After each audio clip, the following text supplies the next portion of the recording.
Yeah, I'm sorry I failed. No, it's okay. I've been being so much more better. That doesn't make any sense about recording it. But thank you so much for reminding me, Gustavo. Yeah, no problem. So as we're getting into our analysis, right, especially if we want to identify and explain how the author is using specific rhetorical strategies to make and build these appeals, it's really important to note that based on how the strategy is used, it can appeal to multiple appeals at the same time. But whenever we're thinking about a rhetorical analysis, all of the strategies typically have a primary appeal, which means that every time that strategy is used, it will always appeal to that specific Aristotelian appeal. So it's its primary function is to appeal to pathos or logos and ethos. And then depending on like the how it's framed or the language that's used, it could have the secondary appeal to logos, sorry, to like one of the other ones. So for rhetorical analysis, we typically want to just focus on talking about a rhetorical strategy's primary appeal, just to center that analysis a little bit better. So we really want to figure out like how we can differentiate between its primary, secondary, or tertiary appeals. So as we're going specifically through the rhetorical strategies, we'll talk about what the primary appeals are for each of the individual strategies, just so you can clarify those connections specifically. And once we're getting into identifying the specific rhetorical strategies, when we're getting and focusing on analyzing how they're used, once we're getting into our paper specifically, we want to think about the structure of how we're presenting our analysis. So when we're presenting rhetorical analysis and focusing on rhetorical strategies, we always first want to identify the specific strategy that's being used, because that's the connection that we are making as we're breaking down that example from the text. Then we want to describe like how that strategy works. So how it works to make an appeal or how it works to persuade an audience before we focus specifically on a discussion of how that strategy works for the specific author's argument. So why he or she used that strategy to make that appeal, and of course, the effectiveness of it. So moving forward to our first rhetorical strategy, which is also one of the most common rhetorical strategies. Oftentimes, most arguments will use authorities or big names to some extent. So, and when we see that specifically, we would be looking for where the author is name dropping. So if they're name dropping a big name that the audience is going to be familiar with, the author typically doesn't need to go into as much depth about why they're focusing on name dropping that person. They're really relying on specifically just showing like they are in agreement. So as Dan's presenting that example, Trump does do that a lot. Politicians often do name drop big names, especially if we think about endorsements, right? They're doing that, not explaining kind of why they're name dropping, but mainly, oh, this person you trust agrees with me or supports me, therefore you should do it as well. That's really what authors and argumenters are really focusing on. However, it's not necessarily just name dropping, especially if we think about authorities. For authorities for rhetorical arguments, they are people who maybe we are not as familiar with as that audience. So the author would have to do more work into establishing why we should trust them and why we should understand or kind of take and believe the information they're giving us. So when we think about authorities and how they're used, typically we have authoritative quotes. So an author specifically quoting an authority, but whenever these quotes are presented, we really want to look for how is the author establishing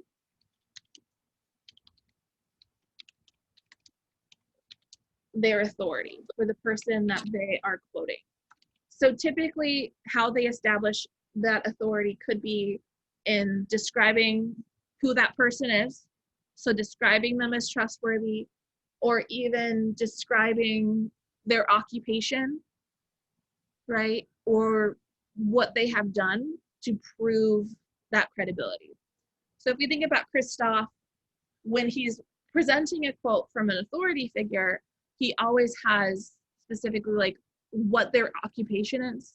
So for instance, that this is a medical doctor and where that person is a doctor, just to establish them as authorities for that point that's being made. So we look at it in different ways. For our analysis of this as a rhetorical strategy, we would really break down, well, why is the author using this person as an authority? How does that benefit their arguments? And of course, if we think about the primary appeal, what do you guys think the primary appeal is to?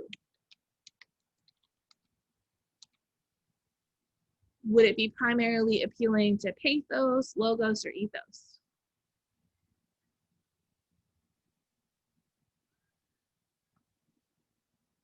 Any guesses?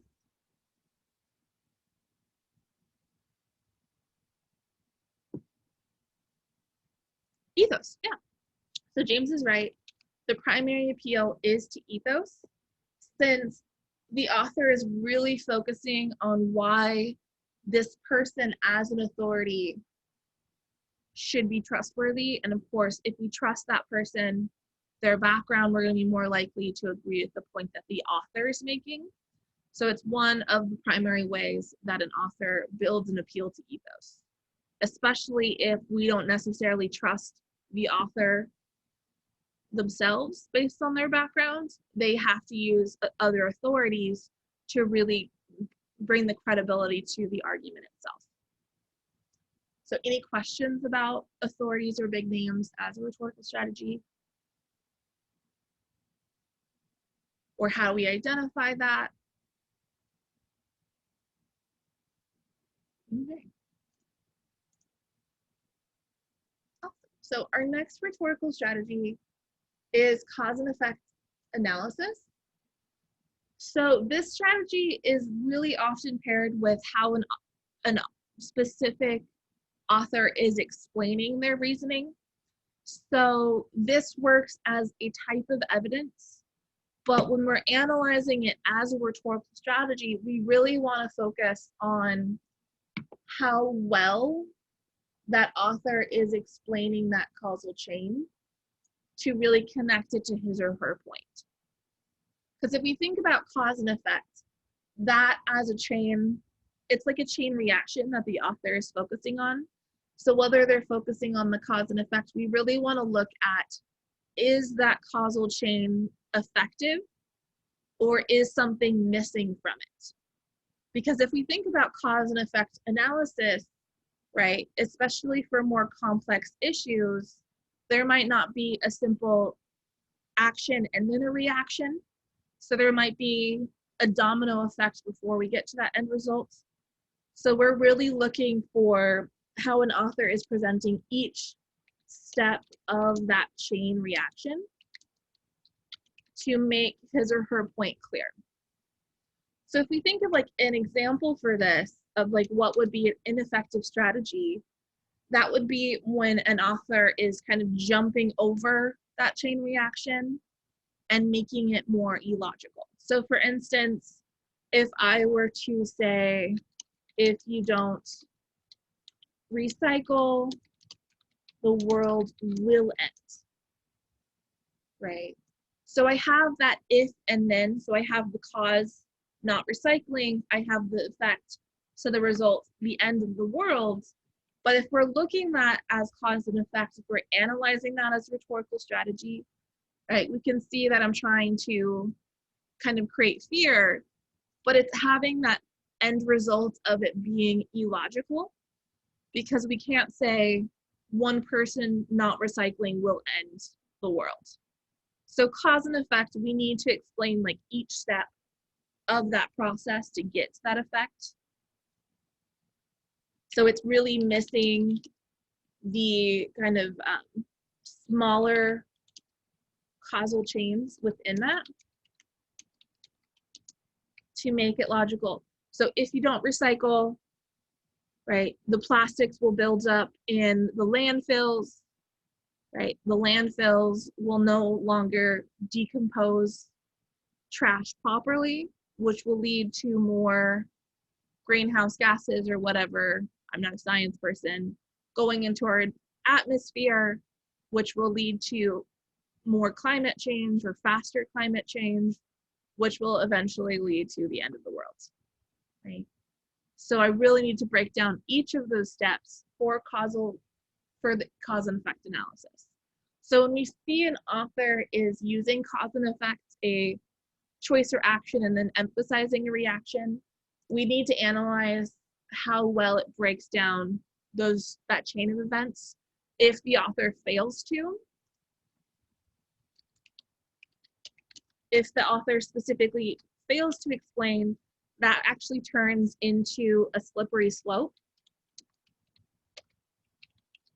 which is a type of fallacy, which if you've talked about or learned about fallacies in the past, a fallacy is an error in argumentation.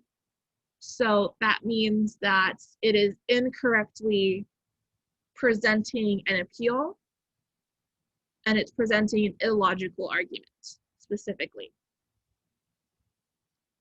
So slippery slope fallacies, that's probably one of the most common fallacies, which is why we really want to analyze how the rhetorical strategy is used. With our conversation about politics, politicians use the slippery slope fallacy a lot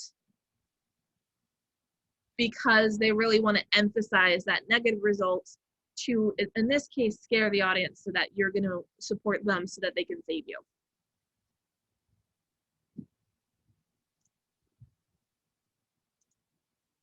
So when we think about like this as a strategy, what do you guys think the primary appeal is to?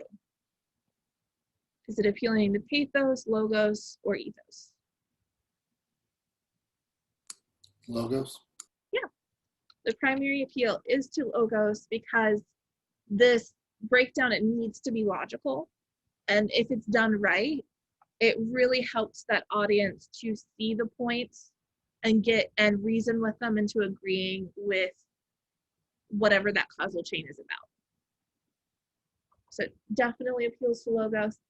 So we would explain like why it helps the logic of the argument for that audience, right? Or if it is missing a section, why it's ineffective because it's not thorough enough. Any questions about cause and effect analysis as a rhetorical strategy?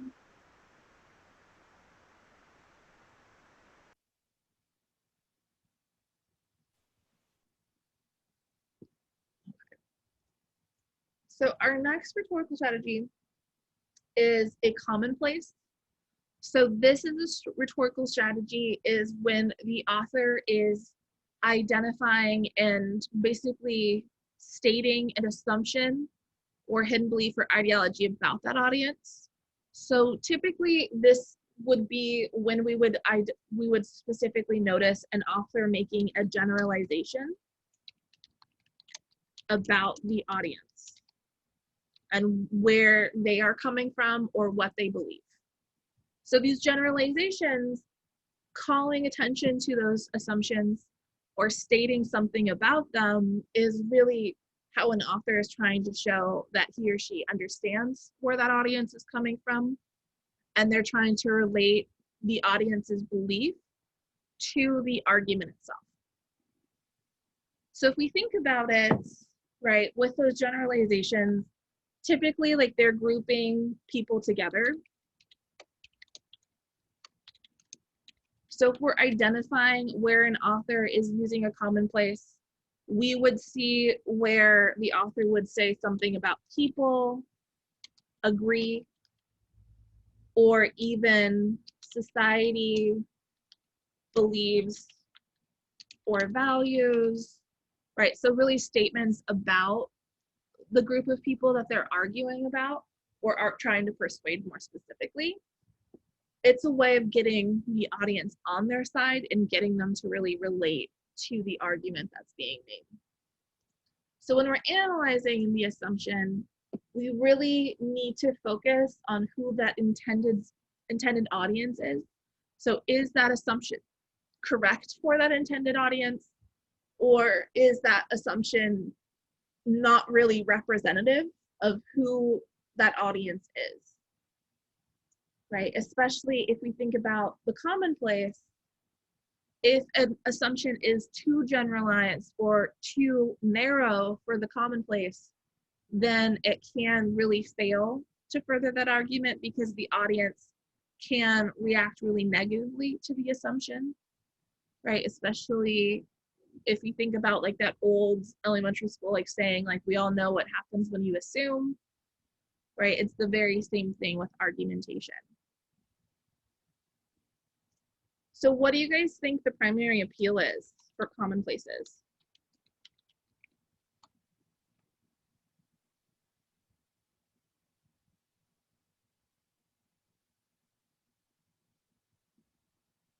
Especially if you think about why would an author want to present an assumption about the audience, about what they believe or what they think or what they feel about a situation?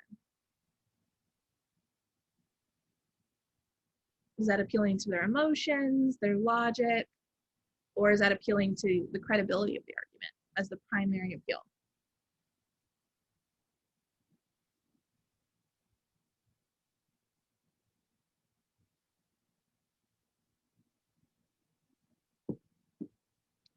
So Dan says pathos. So we can definitely see the primary appeal is pathos, primarily because it's focusing on the emotion of basically, not really like a strong emotion, but being able to relate to that argument. So being able to relate to it is a way of appealing to pathos because you're getting them to like understand the situation that you're talking about or feel a certain way about it. Especially if you think about commonplaces being so centered on beliefs and ideologies, which are very like emotion based over maybe logical based. So depending on the assumption, typically the secondary appeal would be logic for this specific strategy, primarily because if that assumption is right, if it's not too generalized or not too specific, and the audience agrees with that assumption, then it's going to be more logical for that audience. So that's going to be that secondary appeal. And then the tertiary, the third appeal would be ethos, primarily because the audience may begin to trust that author a little bit more if that author is showing that they understand where the audience is coming from. But really that is the tertiary appeals because it has to be built longer within that article, right? Using just a commonplace once isn't enough to appeal to ethos. So our next rhetorical strategy is compare and contrast.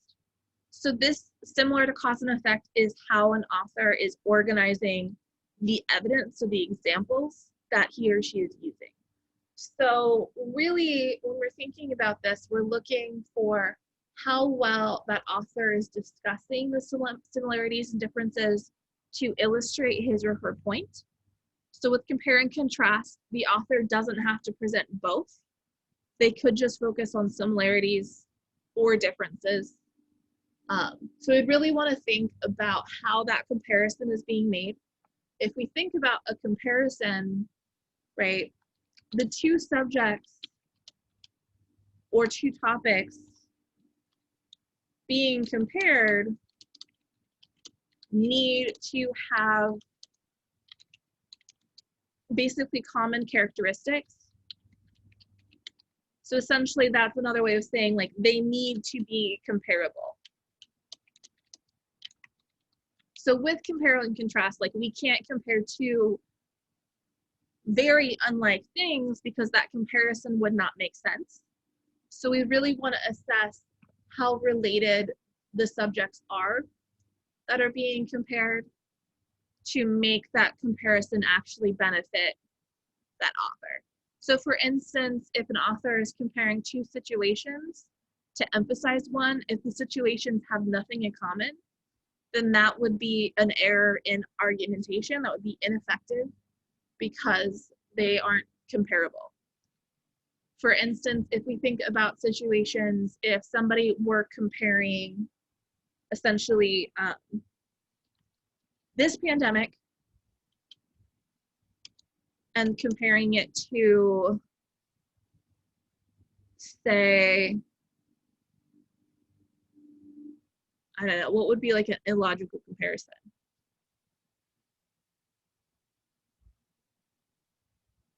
Any ideas?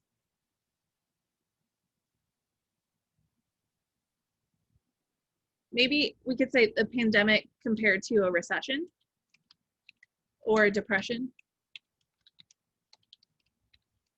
right?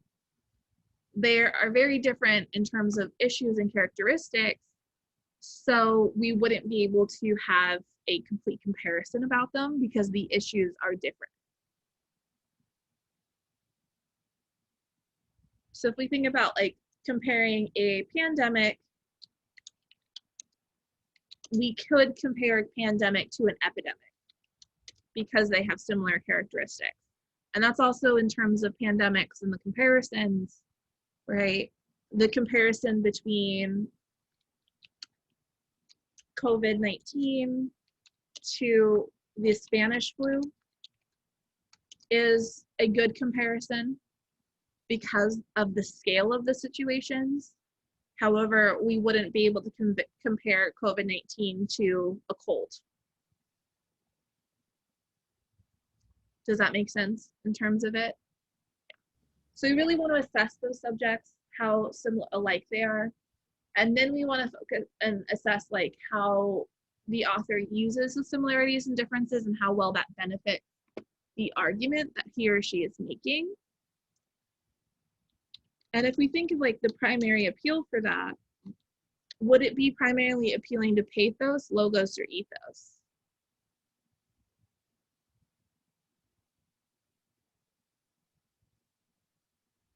What do you guys think? Does a comparison emphasize like the emotion response, a logical response, or the credibility of the author?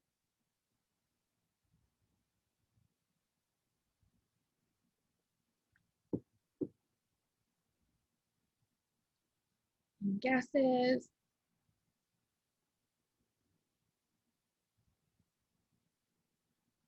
So Virginius is logos or pathos. So the primary response is logos, so you're right about that. Depending on the language used in creating that comparison, the secondary response, the secondary appeal is often pathos because of the language, the connotation of how the author is describing those two to create that comparison. So logos is the primary, and then pathos would be the secondary. Ethos is oftentimes not an appeal. The only case like ethos would be a tertiary appeal for compare and contrast is if they are comparing like big names. So if they're comparing, say, presidents, then them being big names would help to create that appeal to authority.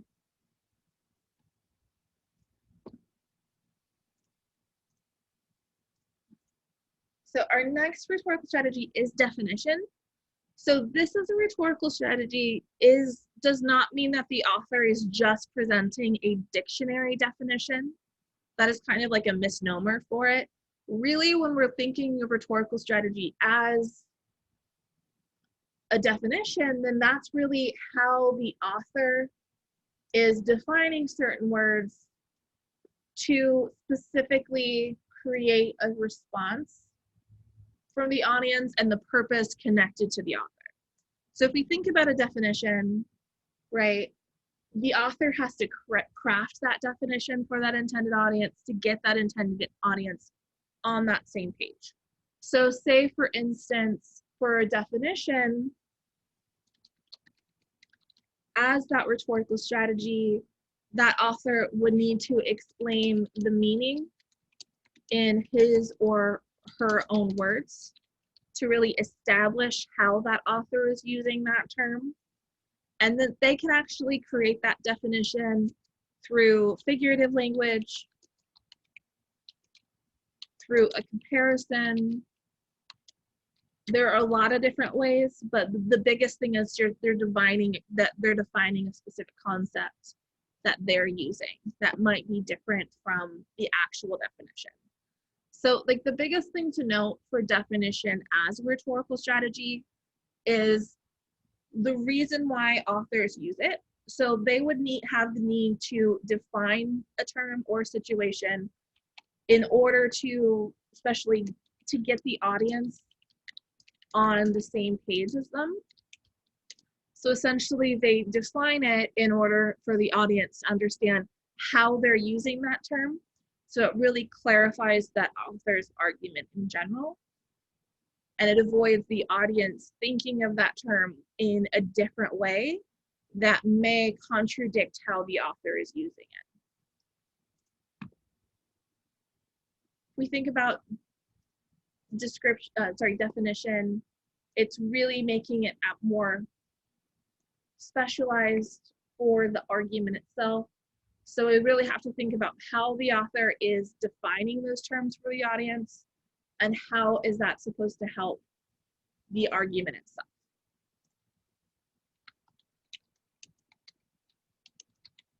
So what do you guys think the primary appeal would be?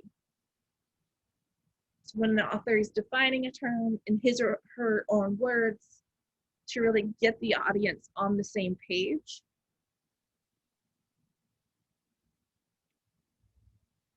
So would that be appealing to pathos, logos, or ethos?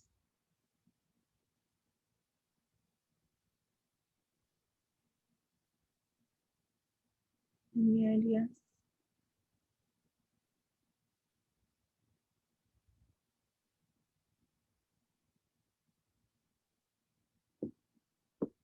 Yeah, so Dan is right. So it is logos because its whole intention is to make the term and how that term is used in the argument more reasonable or more logical for the audience.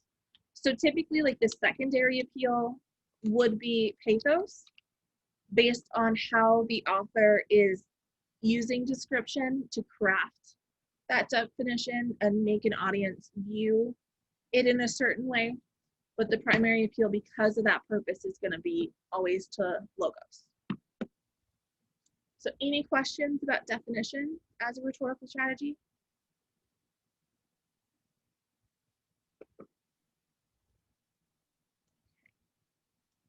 So our next rhetorical strategy is one that is probably one of the most commonly used, primarily because when we think about description and descriptive writing, we use descriptive writing for everything, especially if we think about how we use descriptions to have positive or negative connotations and really affect how our audience views what we're describing or what it is we're talking about. So really it's how the author is using descriptive words to shape the sensory perceptions of those topics for the audience.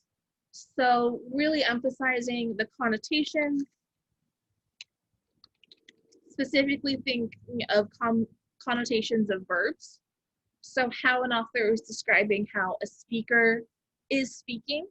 So if we think about the connotation, if they're quoting an authoritative quote and they're saying he said versus he exclaimed or he cried, that describing how that authoritative person is speaking can really help to create an emotional response or really show the emotions of that speaker. But really, if we think about it, it's also specific adjectives that they use when they're describing situations or if they're describing specific evidence to really emphasize certain things about it.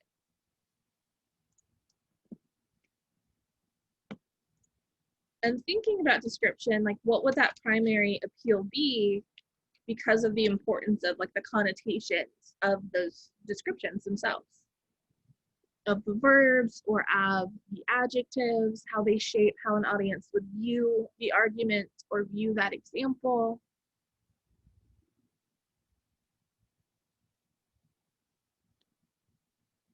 Would it be primarily appealing to pathos, to logos, or to ethos?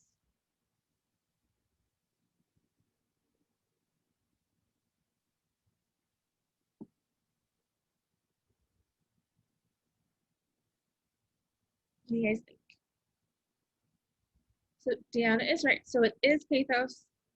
So it's the emotion. So when we're analyzing how an author is using description to appeal to pathos, we would want to talk about the positive or negative connotations of those descriptions, and specifically like what emotions the author is using or trying to evoke within their audience.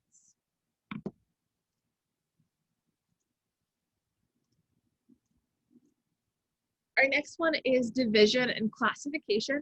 So as a rhetorical strategy, this one is really centered on organization. It's more of an organizational strategy for an argument, primarily because division and classification, it's really dividing a subject into parts or sorting them into categories. And that is done specifically so that you can basically make a complicated topic more easy or easier to follow for an audience.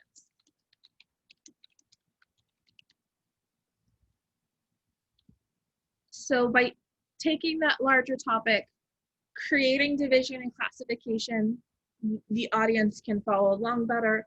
We often see this used whenever we have subheadings that are used, then that author is using division and classification to title different sections, to classify like how or what that author wants you to pay attention to in that specific section. So very similar to how Stewart used division and classification in her article talking about anti-maskers explaining themselves. So to really categorizing the different types of reasons. But when we think of division and classification, it could also be in terms of how it's dividing or classifying a specific term, in terms of how it's presenting a claim about that or evidence. So for example, when we think about like division and classification, if we were making an argument about freedom and we're making a claim about freedom, like especially if we think about Stewart does this as well, freedom is like a broad idea, or there's so many different types of freedom. So we could classify it by identifying the different categories of freedom.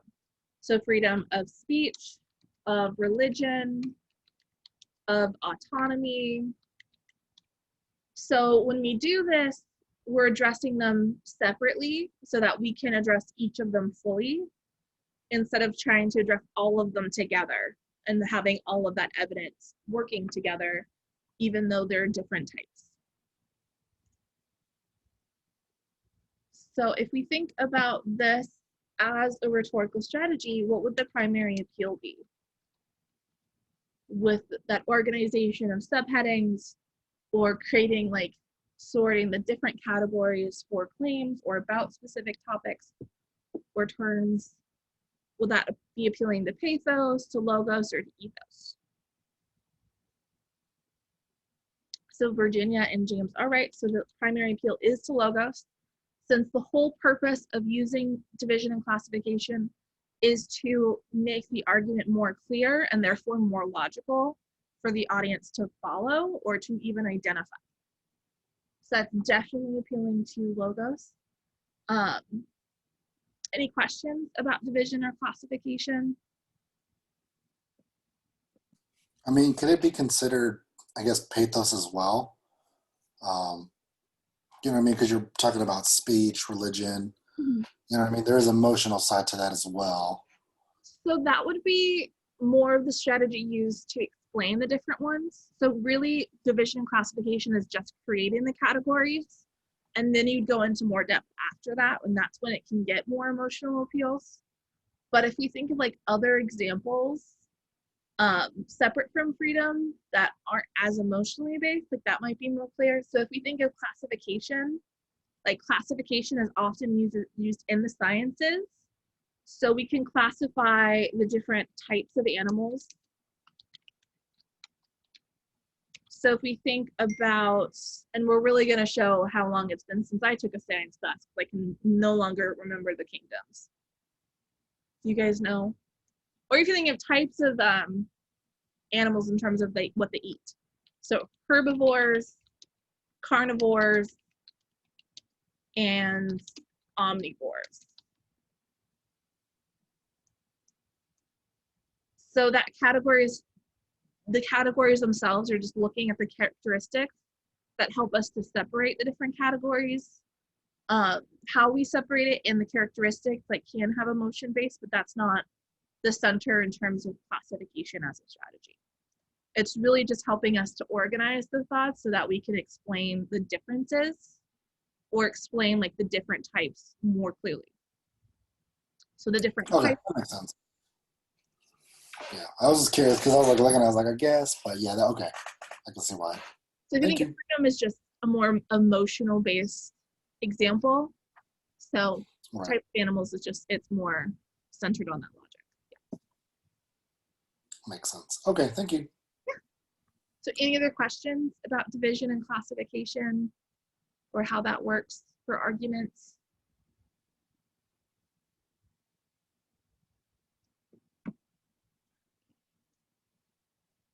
So our next rhetorical strategy is exemplification, which is the broadest rhetorical strategy since exemplification can be a lot of different things. So when we think about exemplification, that is more specific general evidence types. So when we're presenting examples or cases and points, so whenever we have examples of situations or people, we use statistics, if we use cases or studies or even personal experiences, them by themselves are just examples of exemplification, which is why that's really at the root of the title of that.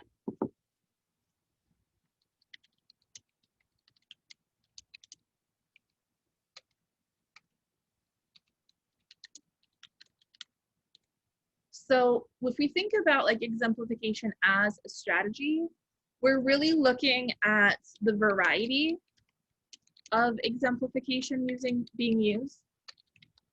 So if a author is using different types of evidence, if the author specifically is like how they're presenting those studies,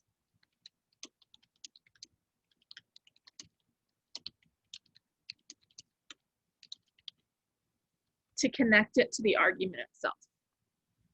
So if we think of like really this as a strategy, exemplification would be like the different evidence types that are separate from like comparisons or cause and effect. And the primary appeal, since it's really centered on evidence, would be an appeal to logos, because they're exemplifying, they're illustrating the different claims that they're making, the different points, in order to show that it's not them just saying it, then here is that proof, and it should be logical. So you really want to see how well it connects to the claim and that overall argument in order to really illustrate that point and be logical in terms of how it's supporting that evidence, that claim itself. So any questions about exemplification? Okay. So our next rhetorical strategy is very similar. Oh, we had a question, sorry. Let me go back. So Virginia asked, can it also be ethos? So it can, depending on the span. So in terms of how we're analyzing this rhetorical strategy of exemplification in making that appeal, it would appeal to ethos if we're looking at how often it's used as a whole to really show how well that author informed him or herself about that topic or found different sources. So we wouldn't say the individual example appeals to ethos for the author, but how much it's used. So on the other hand, like depending on the exemplification being used, if the author is presenting a lot of information about who presented that information or where it came from, and that's a credible source, then that can also appeal to ethos for the argument itself. Specifically, if we think about studies or statistics, authors who don't present where the statistic came from, then they're just appealing to logos and they're not appealing to ethos. But if they're clarifying specifically where that number came from and they're name dropping, then that would also have the secondary appeal to ethos. So really, the reason the primary appeal is to logos is because all of the different types of evidence appeal to logos or should appeal to logos, but the more specific you get with the different types, it could have that secondary appeal to ethos. Pathos would be more of this tertiary appeal. It really depends on like how you explain it and specific which ones you are explaining. For instance, if you're explaining like personal experiences, then that one would be more of an appeal to pathos, but also trying to show your own experience to show that you are an expert because you witnessed or went through this problem. So more fact-based versus opinion-based. Yeah, so that would definitely be true. So it's when an author is stepping away from their own opinions or bias about something, they're giving other examples, or with personal experiences, they're really breaking down that experience in like an anecdote. So that one would be a little bit more opinion-based, but it's trying to present it as factual. But personal experiences also could be them talking about personal experiences other people have had, and that one gets a little bit more tricky. Any other questions or clarification about exemplification?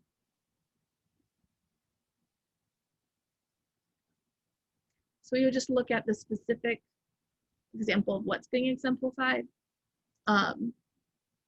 So for identification, so that is what rhetorician Kenneth Burke states as you are identifying with another person, so you're identifying with your audience.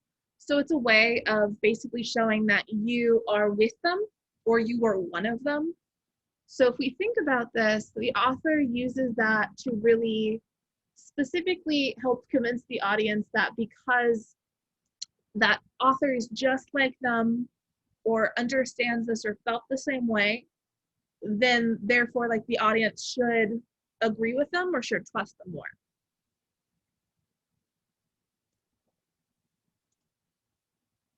Oftentimes we see identification when an author is using first person plural. So we, our, us, right? This is the way of saying like the author is like part of them. The audience is part of that group. It's inclusive.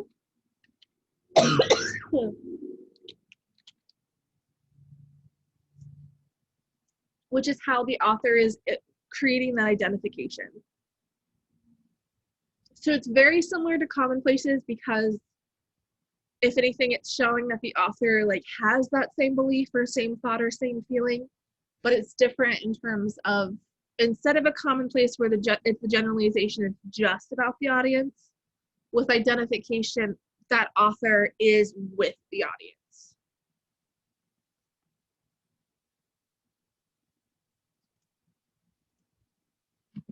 So if you think of like political, like the political debate last night, whenever the candidates were talking about like themselves with the people or using like we the people type of language, then that would be really focusing on identification. So what do you guys think the primary appeal would be for identification?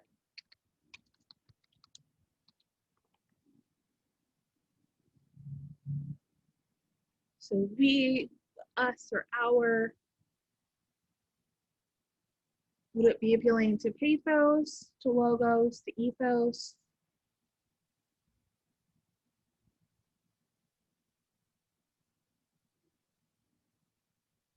Pathos? Sorry, you said pathos? Yeah. Yes. So why do you think it's pathos? Because you are right. Well, basically, when you're saying like we, you know what I mean, you're kind of speaking on your behalf. Like, and if you agree with that, you know what I mean, it's more of like an emotional thing, because you know what I mean. Like people's tone change as soon as like they're included. You know what I mean? Because there could be a fight. For example, my in-laws were fighting the other day, and then all of a sudden my wife was like, "We," and I'm just like, "Oh, wait, like I have nothing to do with this. What you mean we?" Like, Yeah. you know what I mean? This was your deal. Like, so it became more emotional than it did logical. So. And it pulls you in. It makes, especially depending on the argument, it can help to get the audience like invested because they're a part of it, or even help the audience like feel seen within that argument. So, or just feel included. So definitely it is an emotional appeal. And the secondary would be appealing to ethos, and depending on the language, appealing to logos. So that one is really relative depending on the usage of that we or that us or our. So if we think about it, depending on how it's progressing, right, it can appeal to ethos because it's showing that, well, that author is you know, united or agrees with me, therefore, like, or we're on the same side, therefore I should trust him more because we're on the same side. Or depending on if they agree with the statement, or it's something that is acceptable for the audience, and it could be more logical. That one is more relative. But yeah, so that example that Dan had in terms of his in-laws, that's a really good example that we use we. Any questions about that or any clarification, especially reading about the difference between a commonplace and identification?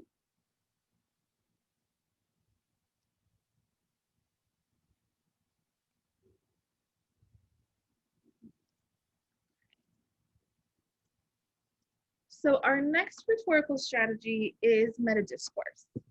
So metadiscourse is essentially language about language.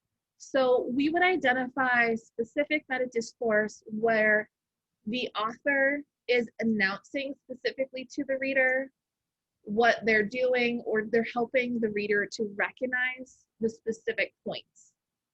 So really, they're expressions or phrases the author is using to really help organize their thoughts or make their claims or their bias really, really clear, essentially.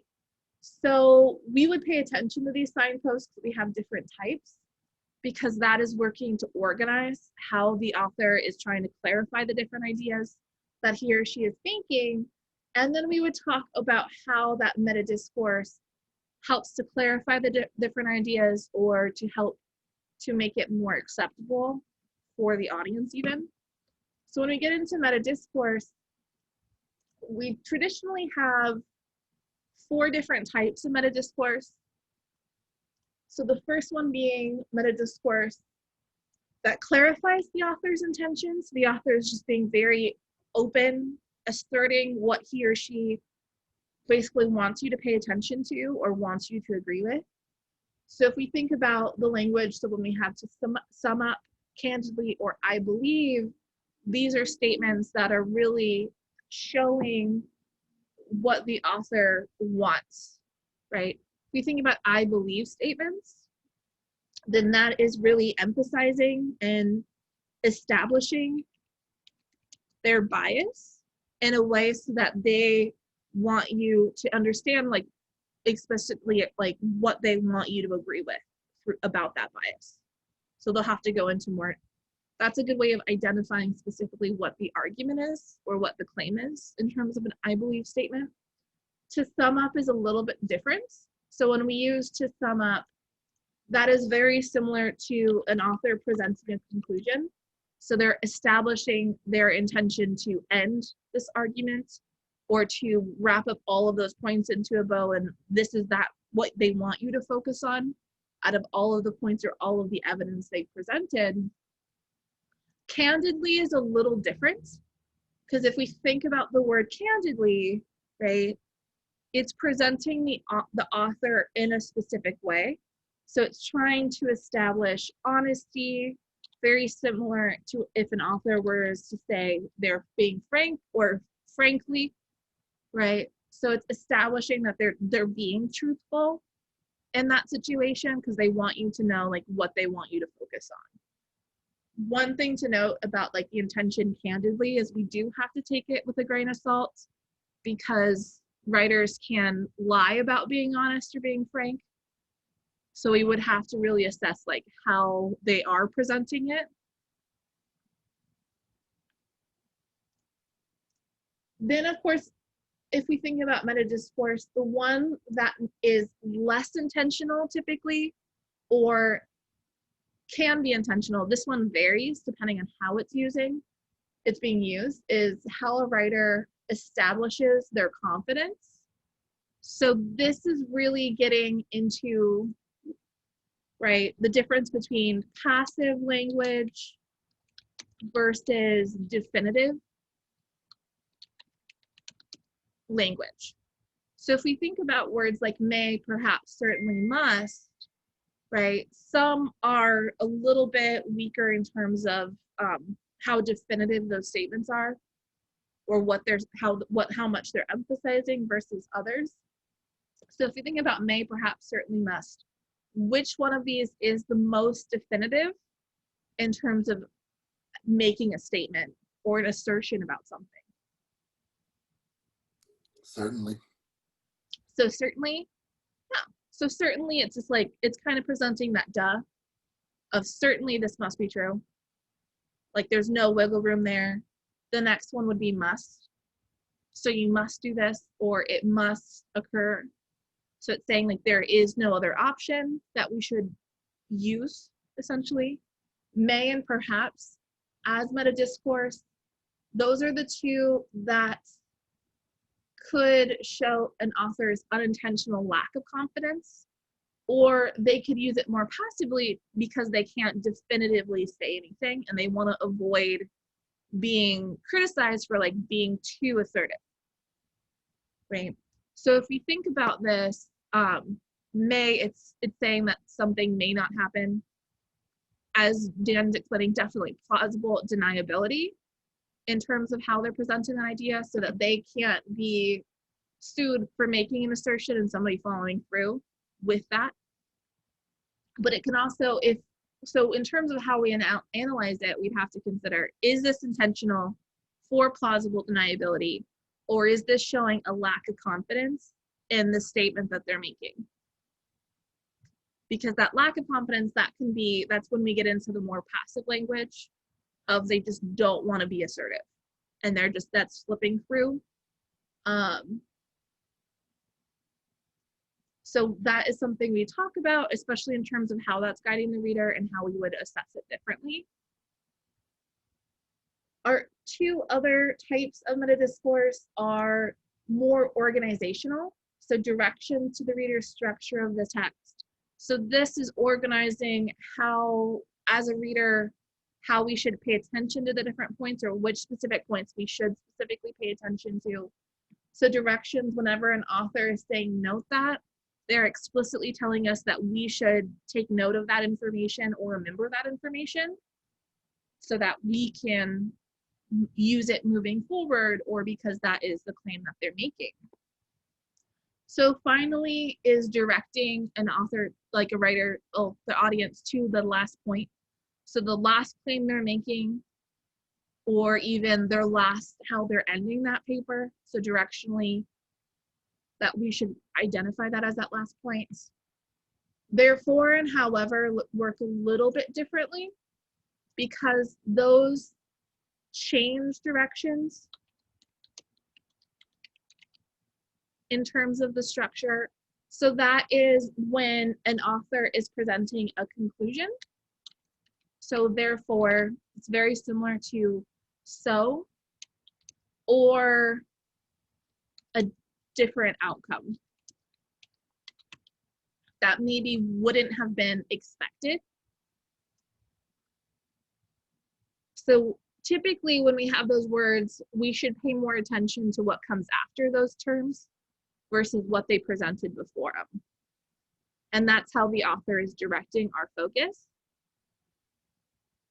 And then the last one is structure. So an author, when they say first, second, finally, they're explicitly telling us and identifying where all of their claims are within that argument.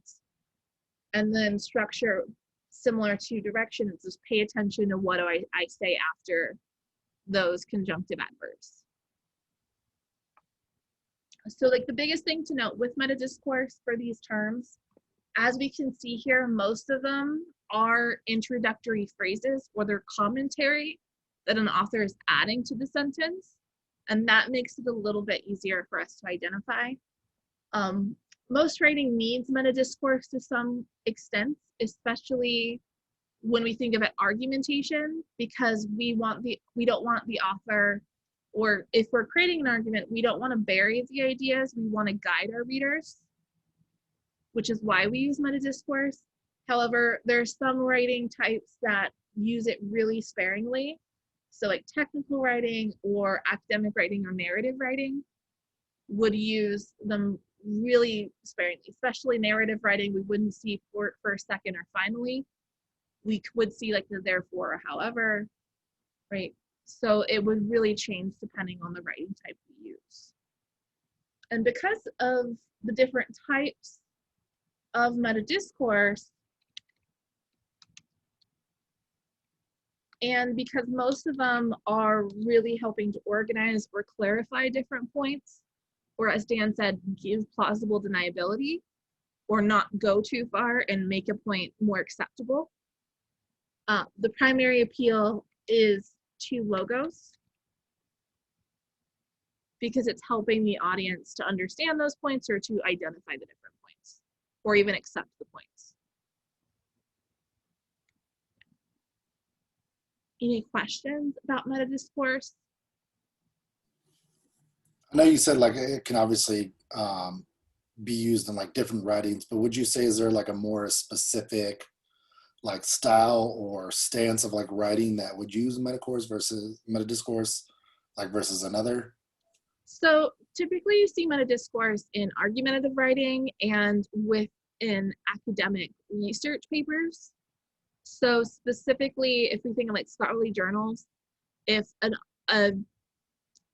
basically if the author is presenting their hypothesis or what they found, they will use meta discourse to really clarify the different steps of that process and really clarify like what they want to emphasize based on all of that work that they've done. So those would probably be the most common types. Technical writing, that one really depends on the type of technical writing, especially if we think about, for technical writing, we would see the more directional or structured meta discourse, but we wouldn't see the intention or the confidence because they aren't trying to prove anything. They're just literally just telling you what to do. So that's why it's like the different types, there's less variety with technical writing. Okay. Yeah. Yeah, I mean, that's what I figured, but I wasn't sure. Yeah, because I figured it's more of like a definitive, trying to get a point across kind of thing. But it's usually definitely like academic, like journals. So when it's a research paper or they're presenting a theory or an argument itself. Yeah. Makes sense. Thank you. Yeah. In fact, like if you're reading like a difficult text, if you're just looking for meta discourse, that can really help you to identify the different moves and what you should be paying attention to. For instance, like when I was in school and I was taking, science or history classes that weren't really my specialty, and I had a short amount of time to read, I would literally just find the meta discourse and find the main points, and then I would ignore large sections. probably shouldn't tell you to do that, but it saved a lot of time for me. Do you feel like there's, I don't know, I guess I could say the word subliminal, but do you feel like, I don't know, I guess like the directions to the reader and the structure of the text, like, do you feel like they try to use a lot of, I guess, like I said, subliminal type of, I guess writing in there? Because like you said, like, note that, I don't know what I'm trying to ask, I So I guess. think like the one meta discourse that emphasize like intention and confidence, those are more subliminal because you're trying, as James is saying, you're trying to gently guide the audience to the argument without being in terms of like very, very assertive in terms of you should do this, So if we think about intention, like I believe or candidly, like that is more like coaxing them into it and getting them on that side. So it's a directional or structural. Those ones are less subliminal because they're very centered on just making the points as clear as possible. So when an author doesn't have a lot of directional or structural meta discourse, then that's really telling in terms of how they're trying to gently guide them into it. Yeah. I really like how James described that. Gently guide them. You don't want to be too assertive where people are just like, hey, whoa, back off, Especially if we think about certain arguments where the audience is going to be more likely to disagree or have problems with the argument itself.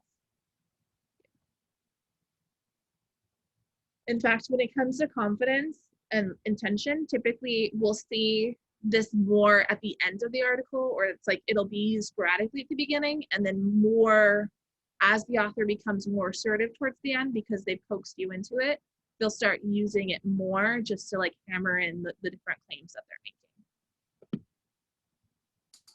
Okay, makes sense. Thank you. Any other questions about meta discourse?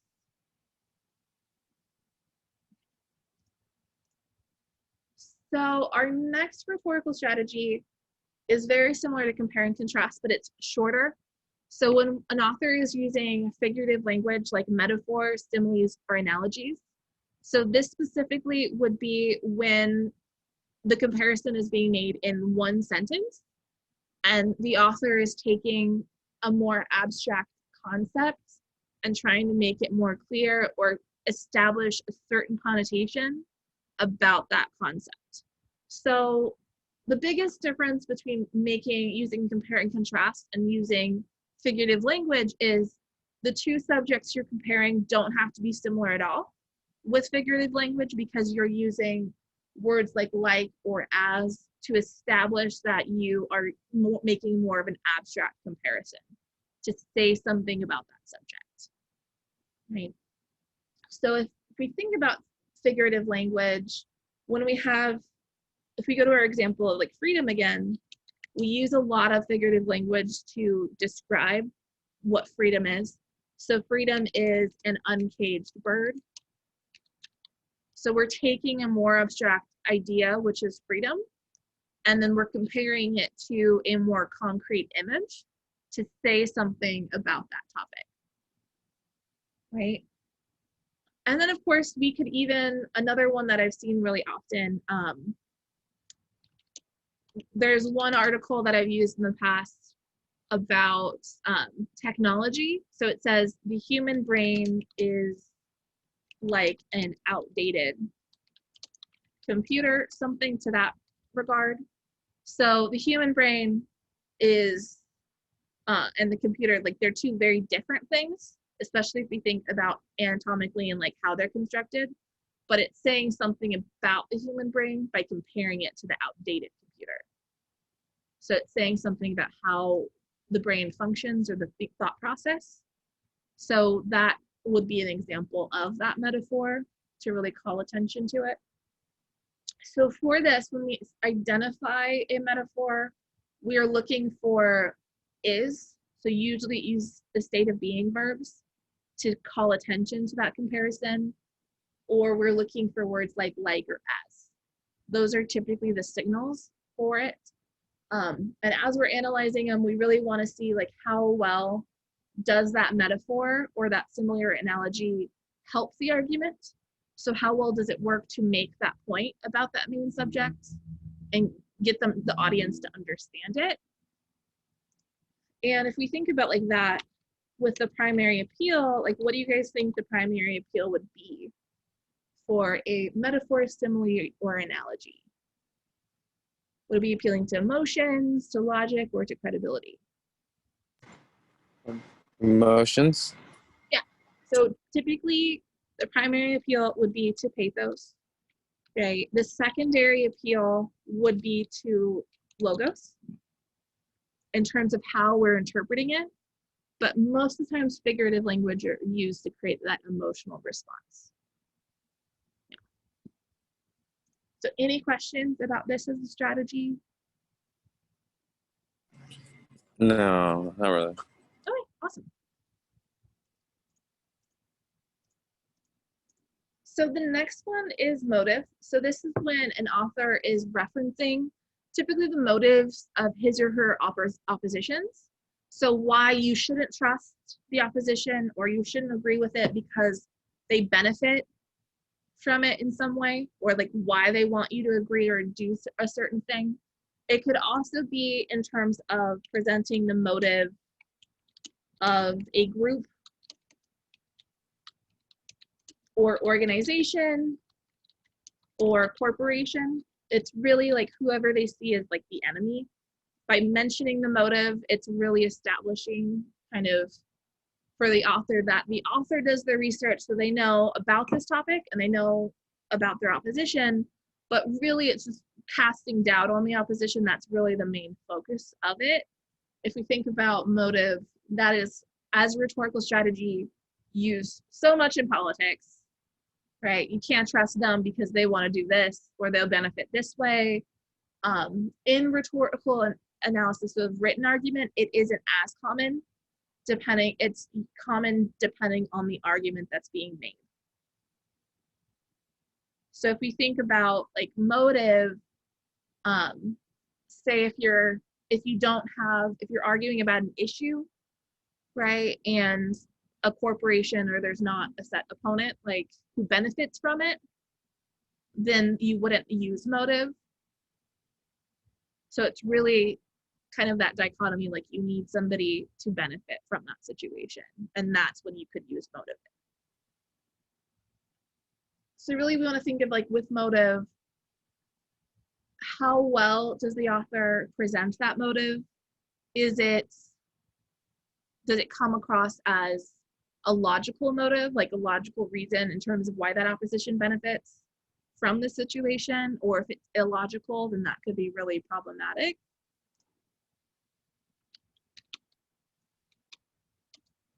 And if we think of like the primary appeal, like what do you think the primary appeal would be to?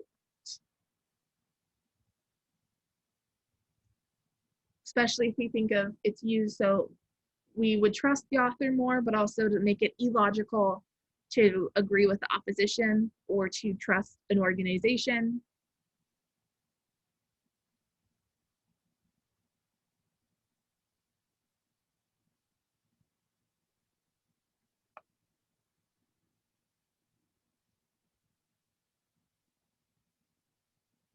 The primary appeal would be to logos, especially if we think of the motive must be logical for the strategy to even work.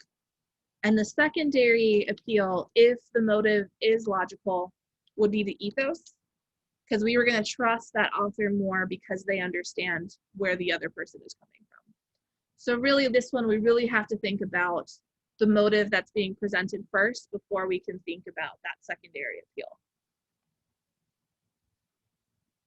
So any questions about that?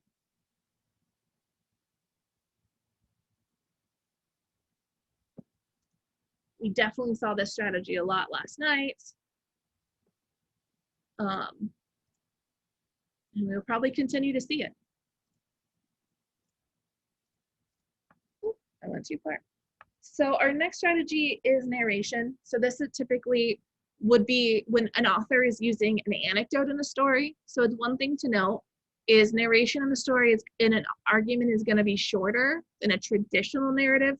So really that narrative is going to be either just a few sentences up to no more than 2 paragraphs typically. So we're really looking for an anecdote. How well is that author explaining that event or that experience or that hypothetical story to illustrate the point that they're making. So we would still have narrative elements, it would still use description, but it would just be shorter to illustrate a point. So narration, it's a type of evidence when it's used in an argument. Typically we call it an anecdote, which I think we've talked about briefly before.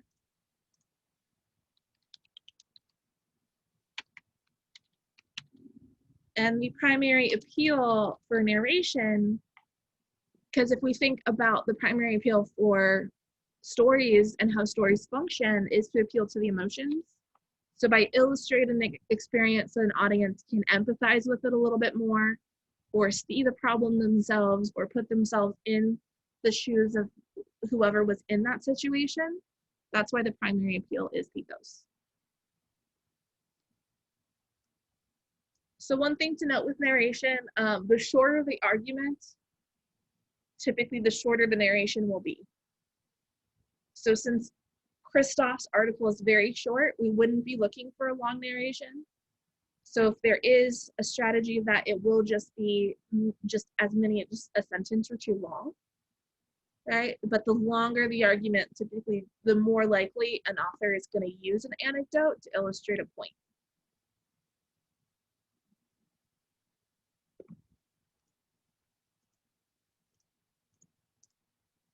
Keep going too far. So precedent is our next rhetorical strategy. So we have talked a little bit about this. So with precedent, we have the two types, so historical and legal precedent.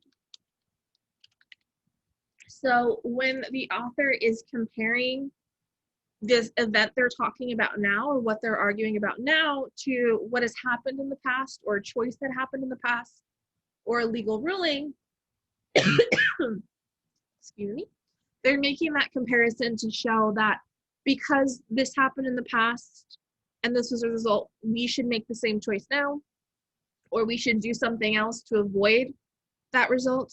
Or if it's legal precedent, because they made this choice and that legal ruling before, you need to make that same ruling now because the situations are so similar.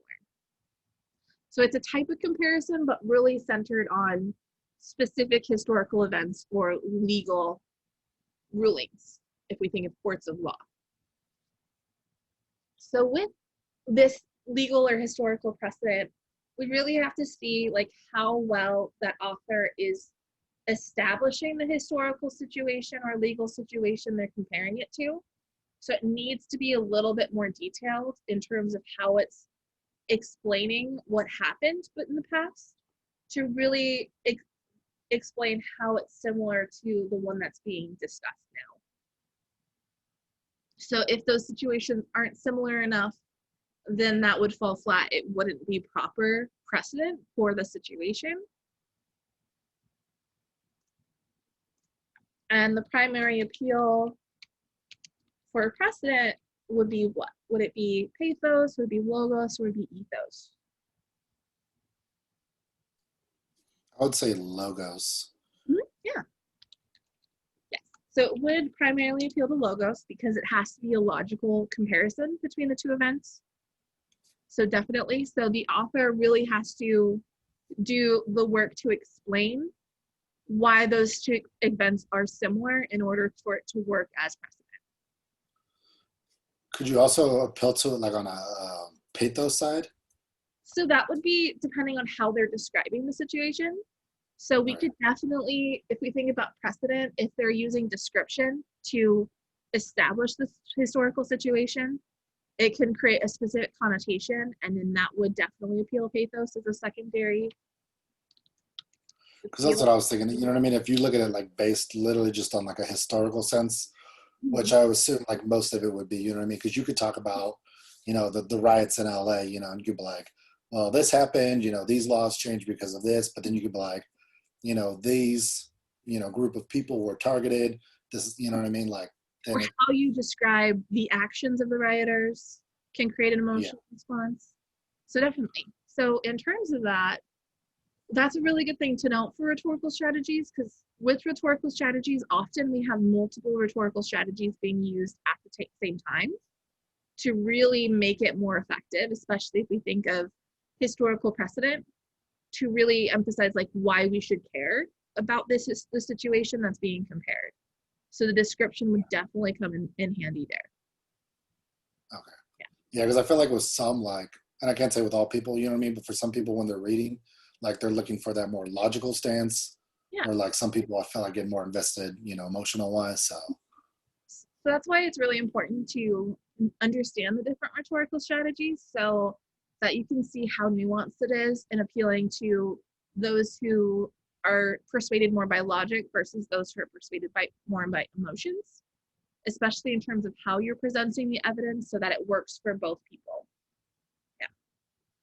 And of course, like that is really important once we get into like making our own arguments later this semester, of making those our choices based on that as well, like how we want to describe things and how we want to present specific situations so that we're making it a logical argument, but also appealing to our emotions of our audience. Yeah. So any other questions about precedent?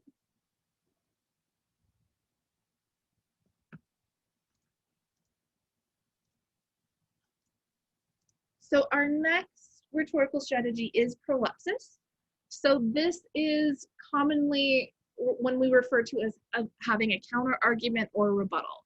So prolepsis as a strategy uses the assumption that the audience is actively engaging or thinking about the claims and the argument you're making, and your opposition may be preparing a counter argument in their head. So when you're using prolepsis, you are anticipating what they would say, what their opposition would argue, and you would address it and acknowledge it in the argument itself. So often when we see this, it's framed in a certain way to work as prolepsis. So the first thing that author does is the author would acknowledge the opposition or what they are thinking or feeling about like the different points they've been presenting. So they'd say like, yeah, this is concern. They acknowledge it. So either that people may be thinking that, or even that that's a valid concern, depending on how strong they want to connect to that audience. And then after acknowledging what that opposition is thinking or feeling about the situation, the most important part of it is they counter the thoughts or the feeling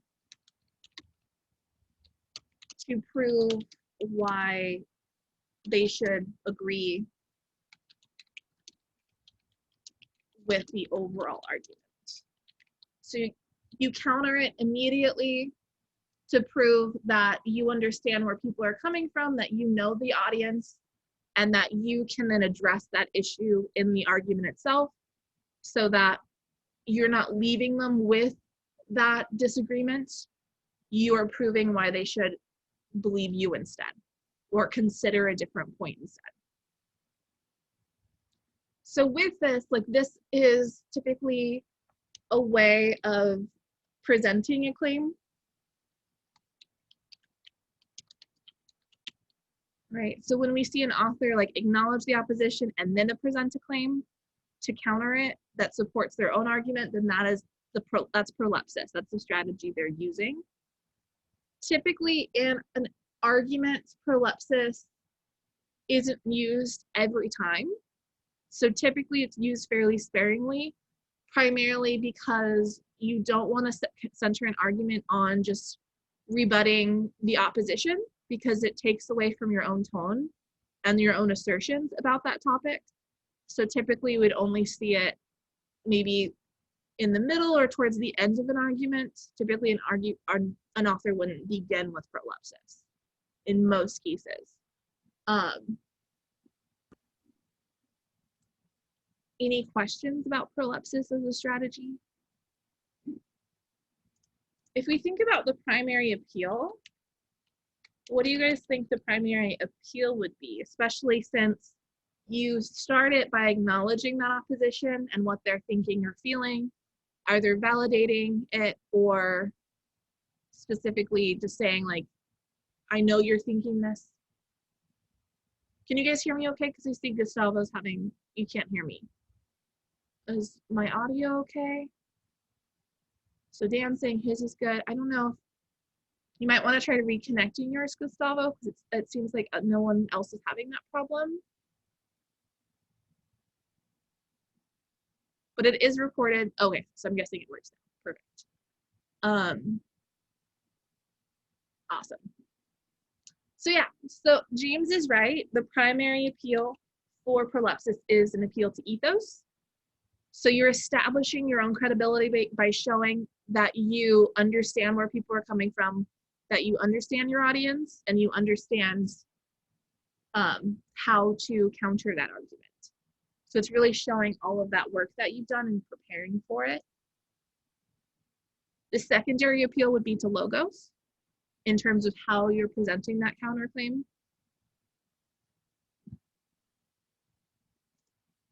So any questions about prolepsis as a rhetorical strategy? So our final three. So we have process analysis. So process analysis as rhetorical strategy is very similar to cause and effect. However, instead of showing like a causal chain, you are specifically explaining or instructing, in this case, the audience about how something is done and the different steps. So it's similar because you need to make sure the steps are as clear as possible for that audience, but it's really establishing kind of the complexity of a process. So for instance, if you're making an argument about the legal system in America, you would use process analysis to explain the process of how laws are made, to really show the complexity of that in terms of that structure and like how everything goes through the House and then the Senate and then to the president. So really breaking that down.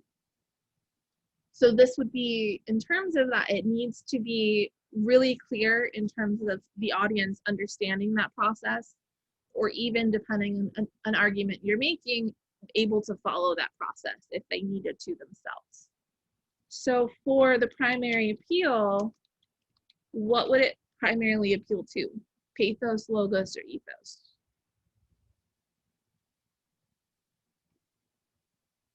What do you think? Logos. It's appealing to logos because the steps, it's going to really make that process more clear and more logical in terms of showing the complexity of that process.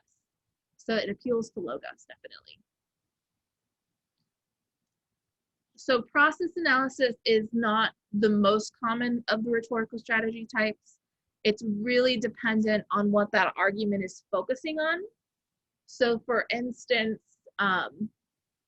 an argument like Christos that's focusing on the debates during mass, he's not really going into process analysis in terms of how mass are made or the process of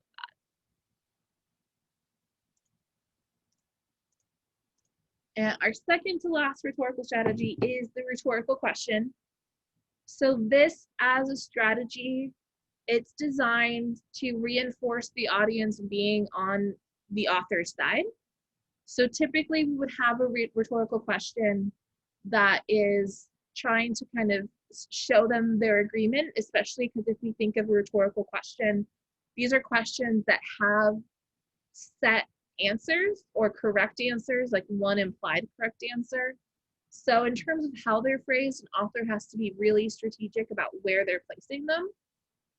Oftentimes for arguments, especially more complex arguments or arguments that have more opposition, we will see rhetorical questions used in the later half or the very end of an argument just to confirm that the audience is on their side.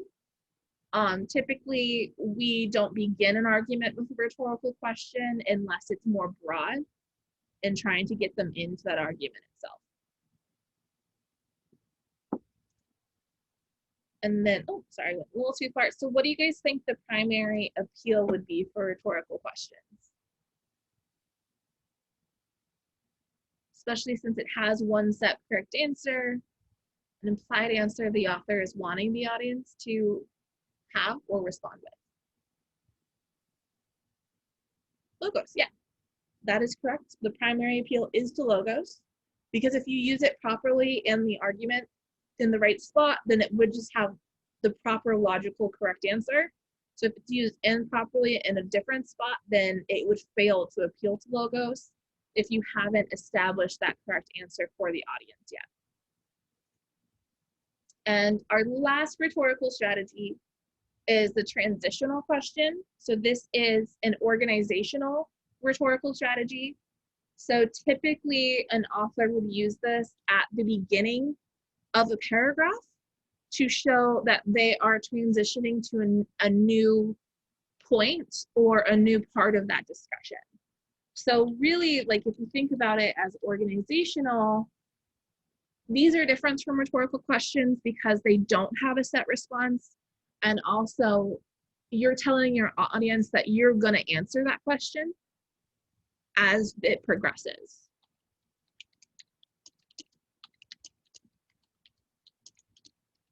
And it's really important that it has it at the very beginning so that it's basically priming the audience. So as they're reading what comes after that transitional question, they know what they should be paying attention to and they know what they should be looking for in terms of what the author is going to be explaining to them or emphasizing to them. So it can be really helpful with organization for that reason. And that is also why the primary appeal is to logos as well. Because as the audience is reading the rest of it, as it's progressing, then it's going to help them identify it and make that connection and make it more logical. So any questions about transitional questions? Okay. So those are the rhetorical strategies that we are going to be talking about, that we're going to be getting into the habit of identifying. So any questions about the rhetorical strategies? Okay, so if you do, just feel free to let me know as we kind of get into them. As we move forward, the next two assignments, we're going to be starting to identify how Christoph specifically uses rhetorical strategies, especially if we think about how he is building his appeals over the course of his entire essay, his entire argument. So what's really important as we start to map the rhetorical strategies, especially as we get into our assignments that are coming up. So for the assignment that's due this week, by the end of the day on Friday, you want to have we have a discussion post. So just a general discussion of how Christoph uses rhetorical strategies, so your impressions. And then the more specific assignment is the assignment that's going to be due on Monday before our class, which is mapping Christoph's use of rhetorical strategies in all of his paragraphs.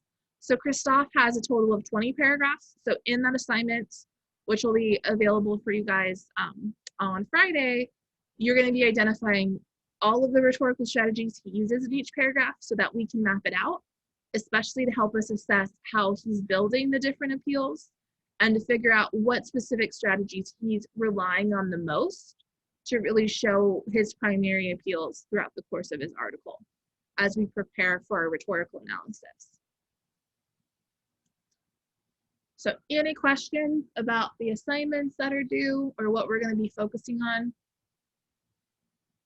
as we move forward? I know on Friday the assignment doesn't unlock until noon, right? Yes. Is there a way to make it unlock earlier on Friday or no? I can have it unlocked now if you guys want to get ahead on that. Yeah, because like last weekend was super crazy and I was like, oh crud, like, so I was like trying to knock it out Sunday night basically, and it was. Yeah, I will unlock next week's module today. So they're going to be able to see that. So if we look at next week's module, let me pull it up just so you can see, since we're going to get into our next paper. So the next week's module is that assignment to map. And then we're going to start talking about the prompt. So on Monday, we'll go over specifically Christoph's use of rhetorical strategies, like how we can analyze them and explain them in our rhetorical analysis. And then we'll get into writing our rhetorical analysis. Next Wednesday, we're going to go into drafting as you prepare your outline, similar to the last essay. And then the week after, that's when the rough draft is going to be due, and we're going to have the week of conferencing again. So let me actually do that now.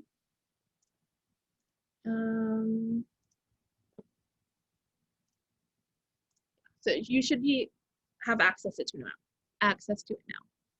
Okay. So any other questions or any other concerns? Okay. So if you do, just let me know. I will be posting these slides to Canvas after our class, and then the part of the lecture that was recorded, I'm sorry, I forgot to start the recording at the beginning. I will post that as soon as it processes through YouTube. All right. Have a good weekend.